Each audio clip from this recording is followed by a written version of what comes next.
Proyekto Helmo.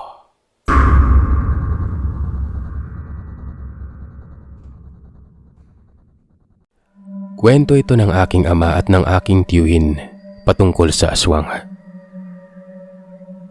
Nasa early 20s sila, Tatay Ismael at Tito Jervy noon. Nang utusan sila ng kanilang ama na bisitahin ang nag-iisa niyang kapatid, ang kanilang tiya Lolita. Ang aking lolo kasi noong mga panahon na yon, matanda na, may sakit. Nasa late 60s na ata, tapos si lola naman ay nasa early 40s pa. Dahil sa matagal nang nawalay si lolo sa kanyang kapatid, at bago pa man mahuli ang lahat ay magkita muli sana sila ng kanyang bunsong kapatid na si Lolita. Pumayag sila tatay kahit mula Ilocos ay kailangan nilang maglayag ng barko papuntang Mindanao. Sa pantalan pa lamang ay nagsimula na silang maghanap. Dala-dala ang huling address na alam ni lolo.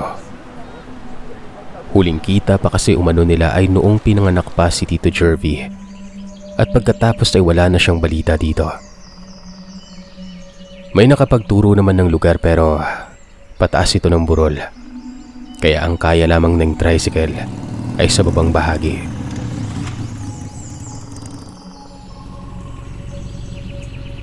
Andito na tayo. Ituturo ko na lang yung paakyat, ha? Pero sigurado ba kayo na dyan kayo pupunta? Tanong ng driver. Umuo naman ng dalawa. Tinuro ng driver ang daan paakyat, pagkatapos ay nagpaalala pa ito. Pagkarating niya sa kamag-anak nyo, huwag na kayo masyadong magpagabi ng kailang dalawa, lalo na't hindi kayo taga rito. Unless may kasama kayong kung sino man sa pamilya, ha? Malagi na lang kayo sa bahay, mga iho. Marami kasing nawawalang mga dayo sa lugar na ito eh. Hindi nakikita, tulad nyo. Sumagot naman si Tito Jervy na sanay na kami ng ganyan sa Ilocos. Kadalasan pa nga, mga tulisan na may pakana eh. Buti sana kung tulisan. Pahabol na sagot ng driver nun, bago humarurot ang tricycle nito palayo sa kanila. Tumuloy sila sa man-made na daanan paakyat ng burol. Para itong mumunting hagdan na inukit sa lupa, tapos pinatungan ng mga bato-bato para hindi masira tuwing umuulan. Sa bawat taong makakasalamuha nila sa burol na yon, mga magsasaka, ay nagtanong-tanong sila hanggang sa matuntun na nga nila ang bahay ng kanilang tiya Lolita. Nagtawag sila hanggang sa merong lumabas na isang lalaki na nasa mahigat 40s na din ang edad noon. Nagpakilala sila at tinanong kung doon nga nakatira ang kanilang tiya. Napag-alaman nila na ito ang kinakasama ng kanilang tiya noon. Ilang taon na. Tawagin na lamang natin itong Norman. Pinapasok sila at sinabihan na hintayin ang kanilang tiya dahil pumunta ito ng ilog para maglaba. Nagkausap pa sila. Malakas-lakas umanong tingnan itong si Norman. Mabait, at inimbitahan pa sila ng mainit na tsokolate. Medyo maulan at malamig kasi noong mga panahon na yon. Isang magsasaka si Norman, at kung minsan ay nagkakatay din ito ng karne kapag kailangan. Maya-maya pa ay dumating naman ang kanilang tiya Lolita. Matapos ng pag-uusap at kamustahan ay tuwang-tuwa umano ang kanilang tiya noon. At sinabi nga nito na sasama siya sa kanila pero bigyan siya ng 2 linggo dahil marami pa siyang aasikasuhin. Pwede daw muna silang malagi doon. Hindi naman tumanggi ang magkapatid. Napapansin nila na tuwing gabi lamang umaalis si Norman. Ayon naman sa tiya Lolita nila, pwede naman kasing magbantay ng sakahan kapag gabi, at paminsan-minsan ay nangangaso umano ito. Dahil na rin sa walang magawa ang magkapatid noon, nag-obliga silang sasama paminsan-minsan. Pumayag naman itong si Norman. May mga gabi na sila na ang palaging kasama ni Norman sa pagbabantay at pagsasaka, pati pangangaso. Pero sa mga gabi na yon, may mga napapansin sila kay Norman. Nawawala-wala ito. Magpapaalam o hindi kaya ay hihiwalay sa kanila nang siguro ay aabot din ng 1 oras ang tagal. Tapos pagkarating niya ay may dala na itong mga huli. Ibon, mga manok, minsan pa ay bayawak. Yung tipong mapapabilib ka talaga.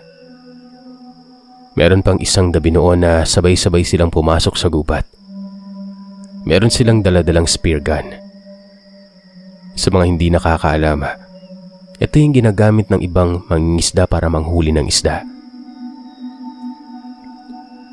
Nung naghiwa-hiwalay na sila, kabilin-bilinan umano sa kanila ni Norman na, "Mga Noy, baboy ramo at mga ligaw na manok lang yung punteriya natin dito ha. Kapag may nakita kayong ibang hayop, lalong-lalo na ng mga aso, huwag niyong gagalawin. Malilintikan tayo sa may-ari." Naisip na lamang nila na baka may ibang mga ngaso pa na nagdadala naman ng alagang hayop nila para manghuli. Kaya ganoon na lamang ang pagpapaliwanag ni Norman sa kanila. Gaya ng nakagawian, humiwalay sa kanila si Norman. Iniwan sa kanila ang lahat nun. Yung sulo, ilawan, yung spear gun. As in walang dala ni isa ang lalaking ito.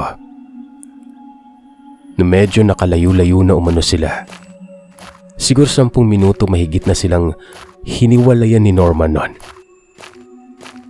Meron silang narinig na tunog ng biik. Sinundan nila ito. Pero habang papalapit umano sila, bukod sa tunog ng baboy ay meron pa silang naririnig na angil nun. Parang galit na mabangis na hayop. Maya-maya pa, may kumakaluskos umano sa may bandang unahan nila. Tapos ay isang hiyaw lang ng baboy ang narinig nila nun. Doon sila dumapa. Natakot sila doon sa tunog ng tila mabangis na hayop. Nung tinutukan na nila ito ng flashlight, gulat na gulat sila. Napakatangkad umano na aso yon. Yung tipong mahaba ang mga balakang. Pagkatapos ay matipuno yung katawan na pulido. Yung baboy ramo ay nakahiga. Nakaapak doon yung 2 paa sa unahan ng asong ito. Pagkatapos ay para bang tinutusok-tusok umano nito ng nguso niya ang baboy ramo na yon. Natulala talaga sila tatay at tito pero nang biglang tumigil ang aso na tila ba hinayaan na nito yung baboy na inaapakan niya at lumingon sa bandang bahagi nila, bigla silang nagbaba ng ilawan nun.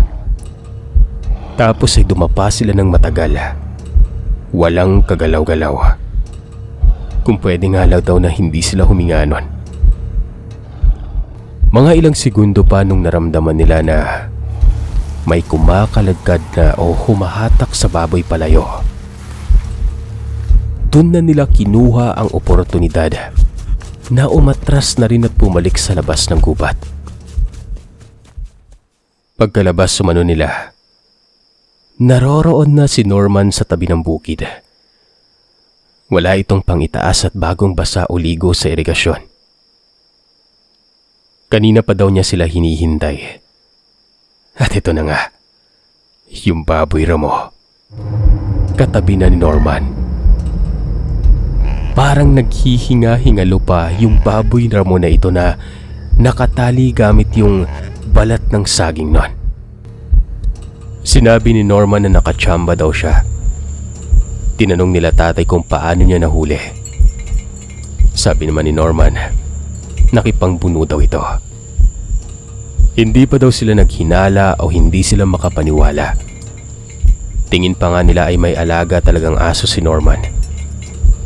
at alagang aso niya yung nakita nila doon na sumakmal sa baboy ramon na yon. Pinaamin nila kung sigurado bang pinagbuno niya ito at wala siyang ginamit na kung ano. Sigurado daw siya. Siyempre, pinagtalunan nila yung magkapatid. May teorya pa sila kung paano nakuha ni Norman yung hayop pero gayon pa man, naging masarap ang sumunod na araw nila noon kasi nakatikim sila ng baboy ramo. Ganun na lang talaga palagi ang nangyayari sa tuwing nagbubukid sila sa gabi. Wala naman silang napapansing kahina-hinala kay Norman dahil talaga namang mabait yung tao. Hanggang sa mangyari ito. Isang araw ay umalis si Norman. Sasama pa sana sila tatay at tito pero nahiya sila gawa ng magkakatay si Norman sa kabilang bayan dahil piyesta umano. Dito ay tinulungan nila ang kanilang tiya Lolita na maglinis ng bahay. Pagkatapos nun, nagpasama na ang kanilang tiya para manguha umano ng mga panggatong doon sa isa pa nilang lupa.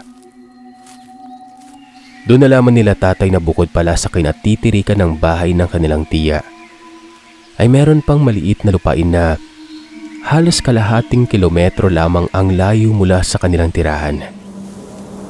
Patay ang lupa dito. Pero makikita mong dating tinataniman ng gulay. Ayon ng tiya Lolita nila ay hindi na kasi nila naaasikaso ang kanilang munting gulayan doon. Kasi hindi na kayang maakyat ng tubig doon sa parte na yun ng burol.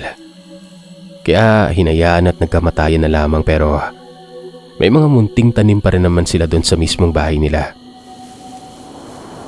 May kamalig ito. Dito lahat ng panggatong. Tapos may silong din. Medyo mataas ang kamalig kaya kaya mong yumuko sa silong para pumasok doon. Nasa taas naman yung mga panggatong. May mga nakaimbak din doon mga sako na walang laman. Si Norman daw ang madalas na naroroon at nagbubuhat ng kung ano-anong mabibigat. At dahil wala si Norman noon at naubos na talaga ang panggatong, kailangan talaga ng tiya nila ang tulong nito.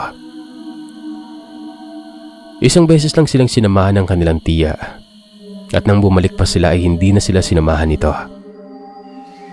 Mga ilang tumpok at tali din ng kahoy yung inisa-isa nilang pasanin at dalhin sa kabilang bahay. Yung panghuling tumpok ay si Tio Jervy na umano ang kumuha nun. Pero nung bumalik umano si Tio Jervy nun, nagtaka sila tatay at tiya Lolita. Bakit parang tulala ito? Pagkatapos noon ay walang dalang kahoy. Tinanong naman siya nila tatay kung ano ang nangyari sa kanya. Tapos ay nagsabi ito bigla kay tatay na medyo nahirapan umano siyang baklasin yung isa pang bugkos ng kahoy. Kaya kung maaari ay magpapatulong siya kay tatay noon. Sinamahan naman siya ni tatay. Yun pala Sir Seth. Meron palang nakita si Tio Jervy doon sa may kapalig. Ayon kay Tio Jervy, noong siya na nga ang mag-isa noon. At dahil sa panghuling bigkis naman na ng kahoy ang natitira sa kamalig na ito, ay naisipan niyang maglinis sa loob mismo ng kamalig na yon. Kumaga, mahawanan lamang ng maayos kasi medyo nahirapan na nga din sila sa pagbabaklas ng mga kahoy. Maraming mga nakaharang at nakakalat na kung anong pwede namang ilagay sa gilid. Yung tipong akala mo, sinadyang guluhin ang loob nun. Nung nahakot na niya umano yung mga ibang sako doon, napansin niya na parang malansa tapos mabasa-basa pa yung ibang sako. Tapos ay may halong lupa o kung anong basa na malansa doon. Bali itatabi sana yun ni Tio Jervy nang mapatingin siya sa sirang bahagi ng sahig ng kamalig. Meron dong parte na isang nasirang kawayan. Hindi naman kalakihan na magkakasya talaga ang paa pero alam mo yung mapapasilip siya. Doon nadako ang tingin niya sa gitnang parte ng ilalim ng silong na yon. Tila ba malambot ang lupa doon at may nakabaon pang mga ibang basang sako. Nilalangaw ang mga ito. Kaya naman siguro naisip lamang naman ni Tio Jervy na pulutin para malinis na talaga. Baka tirahan ng ahas o mamaho yun. Kumbaga nagbagandang loob lang eh. Kaya bumaba siya dun saglit sa may silong. Anong nakita mo sa silong? Tanong ni tatay. Sinenyasan ni Tio Jervy si tatay na sumuksok sila ng silong noon. Sa may ilalim ng silong, naroroon ngang may mga sakong tila natabunan ng lupang alam mong sariwa pa o kakatabon o kakatakip lang. Yun umano ay sinubukang hugutin ni Tito Jervy sa pag-aakalang mababaw lamang ang pagkakabaon nun. Pero nagulat umano siya nang tila ba malalim ito at nadadapuan pa ng mga langaw. Kinalkal umano ito ni Tio Jervy. Sa itaas na bahagi ay may mga tuyong balat ng niyog ding panggatong. Sa sumunod na bahagi ay tuyong dahon ng saging. Dala ng kurisidad ay hinatak papataas ni Tio ang sako nun. At sa pinakailalim na bahagi ng sako ay merong maliit na banig. Yung parang bayong na nirolyo at tinupi. Ano kaya yon? Sabi ni Tio Jervy. Nung buksan nga ito, bumungad din sa kanya ang medyo hindi kagandahang amoy. Ano ba yung nakita mo? Tanong ulit ni tatay. Buksan mo, Ismael. Hinalukay ni tatay yung tuyong balat ng buko, yung mga tuyong dahon ng saging. Hanggang sa makita niya nga ang nakarolyo at nakatuping banig nun. Totoo nga, masangsang ang amoy nito.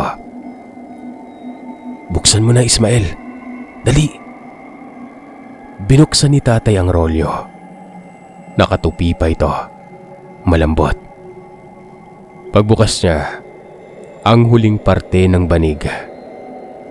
Nagulat siya dahil meron dong isang balot pa ng saging nun. Napamura si tatay nang makitang isa yung putol na bahagi ng kamay.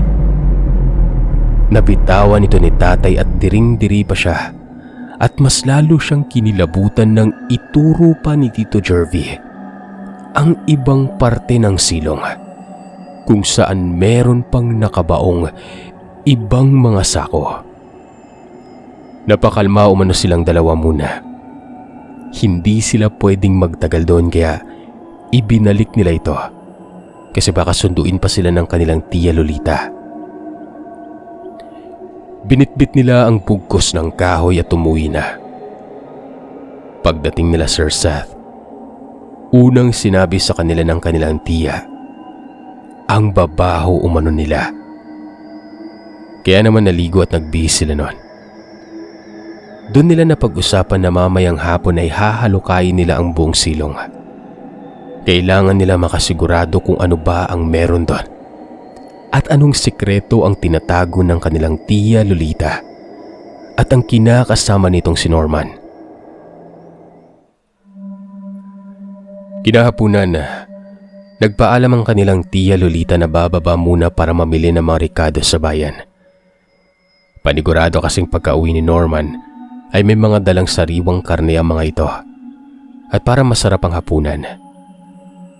Niyaya pa sila kung gusto nilang sumama pero tumanggi sila noon.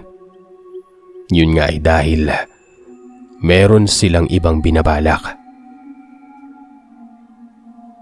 Nang makasigurado na silang nakababa na ang kanilang tiya sa burol at nakasakay na sa tricycle, dala ang itak ay tumakbo silang nagmamadali papunta sa may kamalig na yon. Dahan-dahan, inisa-isa nila ang mga sako sa may ibaba ng silong. Kumpirmado, mga karni nga. May iba't ibang parte. May balat ng tenga, abot hanggang pisngi. May mga daliri, mga paa.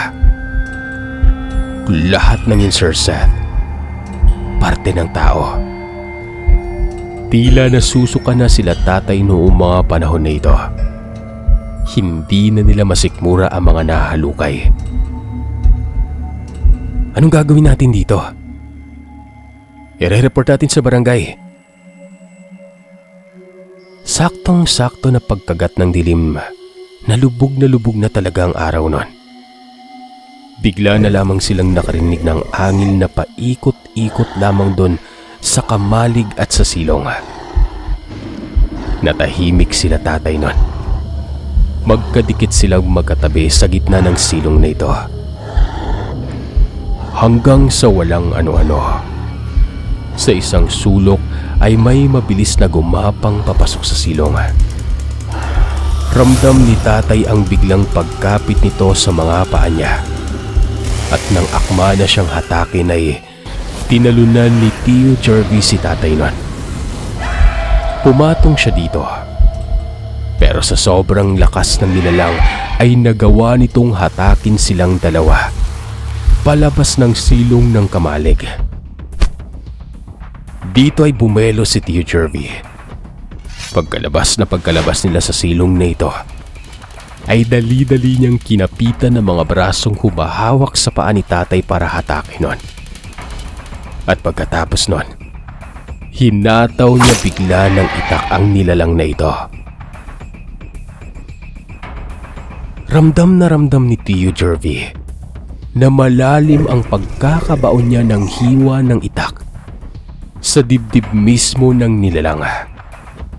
Wala itong pinagkaiba ng paghiwa niya o paggilit sa leeg ng kinakatay na baboy. At isa pa, umungol at bumitaw ang nilalang na ito na tila iniinda talaga ang sakit ng tama. Purong itim lang ang nakita nila sa nilalang na yon. Dahil tumakbo na kagad ito palayo sa kanila. At narinig na nilang nag-aangil ito palayo. Dito na sila bumangon at halos talunin ang bakod ng kamalig patakbo pa uwi nun. Halos tumalon sila doon sa may paliguan para lamang hugasan ng mga sarili. Naiwan nila ang kung anumang mga sako doon na merong karne sa ilalim ng silong. Pumasok sila sa bahay at mag-aal sa balutan na sana sila nang bigla namang dumating ang kanilang tiya Lolita. "Oh, andito na ba si Norman?" tanong ng kanilang tiya noon. May tinuro ito at nagulat sila nang makitang may karne nga sa lamesa. Pero wala pa si Norman. Pero ibig sabihin nun ay nakauwi na ito. Mahigit 1 oras ang lumipas. Walang Norman na umuwi o dumating. Nagtataka si Tia Lolita kaya naman ang ginawa niya ay lumabas saglit para hanapin ito. Baka may pinuntahan lang. Hindi nakaimik sila tatay. Parang normal lang ang kanilang tiyahin nun. Ibig sabihin ba nun? Si Norman lamang yung may gawa nun. Na mga hiwa-hiwalay na katawan sa may ilalim ng silong. Nang makabalik si Tia Lolita ay nakangiti ito. Sinalubong daw siya ni Norman at pupunta umano ito sa may sakahan. May mga bit-bit umano itong mga sako na galing sa kamalig. Hindi na nila naluto ang karne sa hapunan kasi wala silang gana. Tumanggi silang kumain ng hapunan kaya naman hindi na lamang din talaga naghanda ang kanilang tiya noon. Sumunod na araw, nagising sila na wala pa rin si Norman. Nagpaalam sila sa kanilang tiyahin na mag-iikot-ikot muna. Pero ang totoo, babalik lamang talaga sila sa kamalig noon. Nagulat sila nang wala na ang mga sako doon sa silong. Wala na rin ang mga karne. Sa takot nila ay dali-daling silang bumalik. Tapos ay narinig na lamang nila na nagtatatalak na ang kanilang tiya Lolita noon. Paano pa naman? Nagagalit ito kay Norman dahil nakita niya itong merong sugat. malalim na sugat sa may dibdib. Pinapaamin ni Tia Lolita kung napaaway ba ito pero ang sabi niya ay nasugat lamang niya ang sarili niya habang nagsasaka nung nakaraang gabi. Dali-dali na umanong nag-alsabalutan noon sila tatay at tiyo. Nung araw din na yon kahit nagtataka ang kanilang tiya ay hindi sila nagpapigil na aalis na. Bahala na umano ang kanilang tiyahin kung susunod o hindi. Ni hindi sila lumingon kay Norman. Makalipas ng ilang linggo ay nagpakita naman ang kanilang tiya Lolita sa kanilang ama.